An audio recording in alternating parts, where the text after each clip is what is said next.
को ओपन कर लेना है। क्रोम ओपन करने के बाद आपको यहाँ पर सरल पोर्टल टाइप करके सर्च कर लेना है। जैसे ही आप यहाँ पर सर्च करते हैं तो आपके सामने फर्स्ट वाली साइट आ जाती है, तो सिंपली आपको इस पर क्लिक कर देना है। यहाँ पर लॉगिन होने के लिए आपके पास यूजर आईडी और पासवर्ड होने चाहिए, जिसके द्वारा ही आप इसमें लॉगिन हो पाओगे। यदि यहाँ पर आपके यूजर आईडी और पासवर्ड नहीं बने हैं तो आप यहाँ पर रजिस्टर हियर पर क्लिक करके आपको अपना अकाउंट बना लेना है, जिसके बाद आपको एक यूजर आईडी और पासवर्ड मिल जाएगा। तो सिंपली आपको यूजर आईडी और पासवर्ड को डाल के इस कैप्चा को भरकर सबमिट पर क्लिक कर देना है।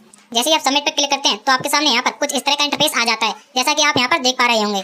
तो कास्ट सर्टिफिकेट बनाने के लिए आपको सबसे पहले इस 3 डॉट पर एक बार क्लिक कर देना है और फिर अप्लाई फॉर सर्विस पर एक बार क्लिक करके व्यू ऑल अवेलेबल सर्विस पर क्लिक कर देना है। यहाँ पर आपके सामने बहुत सारी सर्विस आ जाती हैं, जैसा कि आप यहाँ पर देख पा रहे होंगे। तो बीसी का कास्ट सर्टिफिकेट बनाने के लिए आपको सर्च बॉक्स में बैकवर्ड क्लास टाइप कर देना है। जैसे ही आप इतना लिखते हो तो आपके सामने यहाँ पर बैकवर्ड क्लास सर्टिफिकेट का ऑप्शन देखने को मिल जाता है। साथ में आप इसके नीचे अदर बैकवर्ड क्लास का भी ऑप्शन देखने को आपको यहाँ पर मिल जाता है, जिसे ओबीसी सर्टिफिकेट कहते हैं। तो यहाँ पर बीसी सर्टिफिकेट बनाने के लिए आपको सिंपली इस वाली सर्विस पर क्लिक कर देना है। क्लिक करने के बाद आपके सामने यहाँ पर कुछ इस तरह से आ जाता है। यहाँ पर आपको इस फर्स्ट वाले ऑप्शन पर क्लिक कर देना है और फिर यहाँ पर आपको अपनी फैमिली आईडी नंबर को डाल देना है।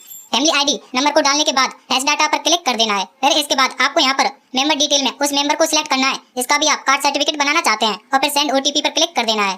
फिर आपके रजिस्टर्ड मोबाइल नंबर पर एक ओटीपी जाएगा, जिसके लास्ट के 4 नंबर आप यहाँ पर देख सकते हैं। तो सिंपली आपको उस ओटीपी को यहाँ पर डाल देना है और फिर वेरीफाई ओटीपी पर क्लिक कर देना है। ओटीपी वेरीफाई होने के बाद आपके सामने यहाँ पर आगे का प्रोसेस खुलकर आ जाता है। यहाँ पर आपको कुछ डिटेल पहले से भरी हुई मिल जाती हैं, जैसा कि आप यहाँ पर देख पा रहे होंगे। तो आपको इन सभी को स्क्रॉल कर देना है। लोकेशन डिटेल में आपको अपनी लोकेशन को सही से सिलेक्ट कर लेना है, जैसे कि डिस्ट्रिक्ट, तहसील, एरिया और सिटी। इन सभी को सही से सिलेक्ट करने के बाद यहाँ पर आपको बताना है कि क्या आपके माता पिता का तलाक हो चुका है। यदि हो गया है तो आपको यहाँ पर यस करना है, वरना नो पर क्लिक कर देना है। फिर इसके बाद ये हमसे पूछता है क्या आपके पिता जीवित हैं। यदि हैं तो आपको यहाँ पर यस कर देना है और फिर उनकी फैमिली आईडी नंबर को यहाँ पर डाल देना है और फिर click here to fetch data पर क्लिक कर देना है। यदि आप यहाँ पर नो करते हैं तो आपको अपने पिता की डेथ सर्टिफिकेट डेट और रजिस्ट्रेशन नंबर को यहाँ पर डालना होता है। तो आपको वहाँ पर किसी भी डेट को डाल देना है। फैमिली आईडी नंबर डालने के बाद आपको यहाँ पर एप्लीकेंट के पिता को सिलेक्ट कर लेना है और फिर सेंड ओटीपी पर क्लिक कर देना है। उसके बाद आपको यहाँ पर उस ओटीपी को डाल देना है। ओटीपी डालने के बाद आपको वेरीफाई ओटीपी पर क्लिक कर देना है और फिर आपको बताना है कि आपके पिता की एनुअल इनकम कितनी है। तो यहाँ पर आपको 0 कर देना है। फिर इसके बाद यहाँ पर आपसे पूछता है कि क्या आपकी माता जीवित हैं। तो आपको यहाँ पर सेम उसी तरह से प्रोसेस कर देना है जैसा कि आपने पिता का किया था। यदि आपकी माता जीवित है तो आपको यस करना है, बाकी नो पर क्लिक कर देना है और फिर आपको अपनी मदर को सिलेक्ट करके सेंड ओटीपी पर क्लिक कर देना है। ओटीपी डालने के बाद वेरीफाई ओटीपी पर क्लिक कर देना है और फिर यहाँ पर आपको अपनी माता की इनकम को डाल देना है। तो इनकम में आपको यहाँ पर 0 ही डाल देना है। फिर इसके बाद कास्ट डिटेल में आपको अपनी कास्ट को सिलेक्ट कर लेना है, जो भी आपकी कास्ट है। कास्ट सिलेक्ट करने के बाद आपको यहाँ पर बताना है कि क्या आप इस जाति से सहमत हैं। यदि आप सहमत हैं तो आपको यहाँ पर यस कर देना है। तो सिंपली आपको यहाँ पर यस कर देना है। एप्लीकेंट कैटेगरी में आपको नॉन गवर्नमेंट पर ही रहने देना है। फिर इस चेक बॉक्स पर टिक करके इस कैप्चा को भरकर सबमिट पर क्लिक कर देना है।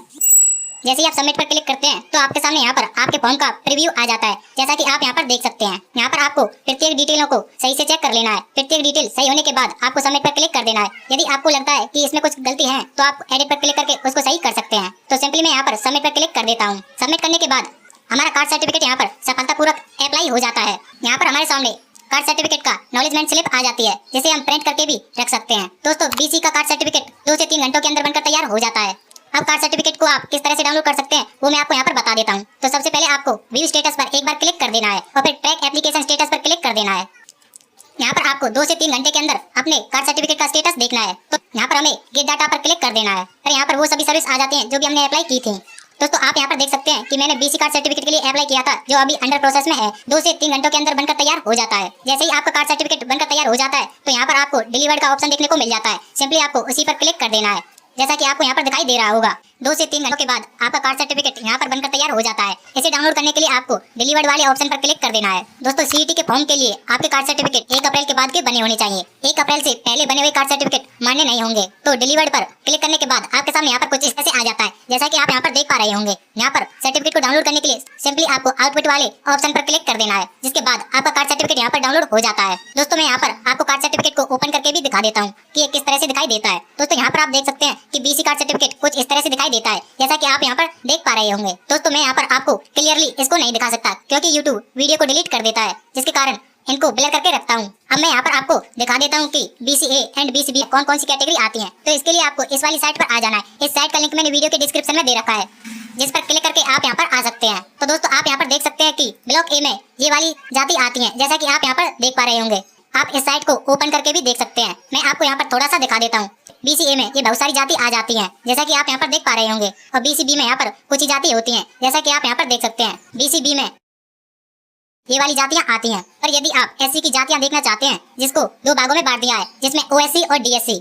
OSC में कौन सी जाति आती हैं और DSC में कौन सी जातियाँ आती हैं, इनको देखने के लिए आपको यहाँ पर शेड्यूल कास्ट वाले ऑप्शन पर क्लिक कर देना है। जिसके बाद आप यहाँ पर देख सकते हैं कि OSC में कौन सी जाति है और DSC में कौन सी जाति आती है।